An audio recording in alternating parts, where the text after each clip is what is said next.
Après 14 mois d'interruption, l'Iran a repris les pourparlers avec le groupe des 6, les 5 membres permanents du Conseil de sécurité plus l'Allemagne. Mené à Genève, ce premier round a duré 2 jours et un nouveau rendez-vous a été pris pour fin janvier. Mais le régime iranien a fixé ses conditions et ne veut pas s'en tenir au nucléaire. Les explications de son négociateur en chef dans une interview à Euronews. Quel était votre objectif en venant à Genève et quelles sont vos attentes concernant ces négociations sur le nucléaire ?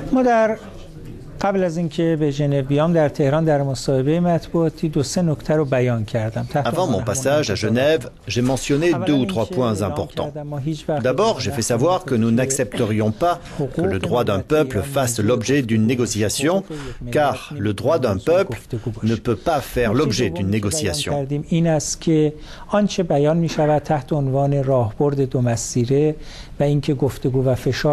Deuxième point, nous estimons que la politique de dialogue sous la pression est inadmissible. Dans une lettre que j'avais écrite à Mme Ashton, je lui ai demandé d'éclaircir sa position.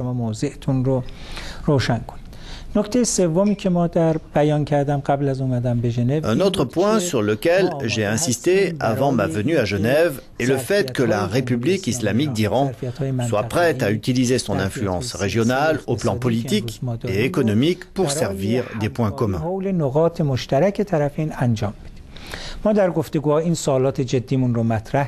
Nous avons sérieusement évoqué cette question dans les négociations.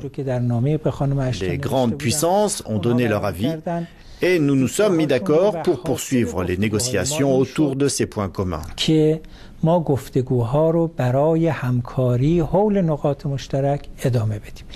Cela a d'ailleurs été la conclusion de Mme Ashton, conclusion confirmée par le groupe des 5+1. Et nous affirmons que nous sommes prêts à poursuivre les négociations sur ces points communs.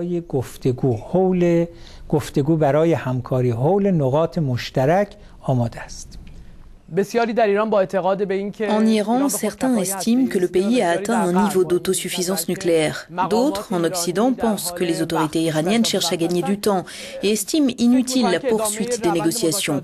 Quelles sont les principales raisons de la reprise des négociations ?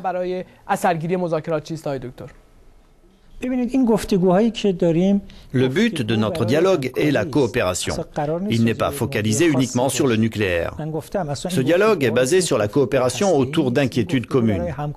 Aujourd'hui, l'une des inquiétudes de la communauté internationale est la question du désarmement nucléaire. Pourquoi les grandes puissances n'ont-elles pas encore été désarmées? Pourquoi ici, en Europe, les États-Unis ont-ils violé le traité de non-prolifération nucléaire et installé plus de 240 ogives nucléaires? Cela inquiète aussi les citoyens européens.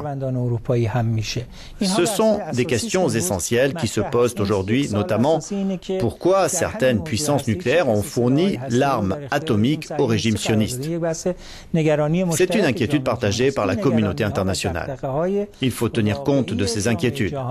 Et si ces dialogues aboutissent à une coopération sur le désarmement nucléaire dans le monde entier, en empêchant la prolifération des armements nucléaires et en encourageant la coopération pacifique entre les nations, alors ils seront utiles. Est-ce que l'Iran va demander la levée des sanctions? C'est une question qui a été évoquée par le président Ahmadinejad.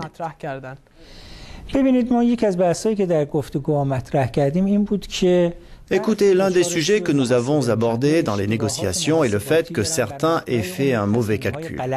Et sur la base de ce mauvais calcul, ils prennent de mauvaises décisions. Dans le passé, ils pensaient pouvoir empêcher les progrès de la nation iranienne par le biais des sanctions.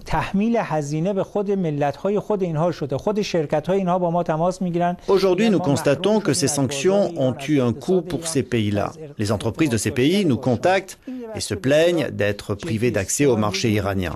C'est un sujet très sérieux. Aujourd'hui, vous constatez que l'Iran se trouve dans une meilleure situation économique et politique, au point que nous allons réaliser le plus grand projet économique du pays. Si nous n'avions pas une situation économique acceptable, comment pourrions-nous réaliser un tel projet? Un autre point qui mérite d'être pris en considération est l'assassinat du scientifique iranien qui a eu lieu la semaine dernière. C'est un immense scandale que le Conseil de sécurité de l'ONU ait mentionné les noms des scientifiques iraniens dans ses résolutions, en permettant aux terroristes d'appliquer cela. Quel est le rapport entre les terroristes et le Conseil de sécurité ? Comme vous le savez, le responsable du MI6 britannique avait déclaré 3 semaines avant cet assassinat que ses services cherchaient à empêcher le développement du nucléaire iranien via certaines mesures sécuritaires.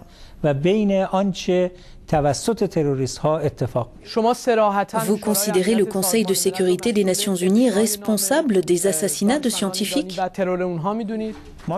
Nous pensons qu'il y a un rapport évident. Les inspecteurs de l'AIEA prennent les noms des scientifiques iraniens, les transmettent au Conseil de sécurité, lequel les rend publics.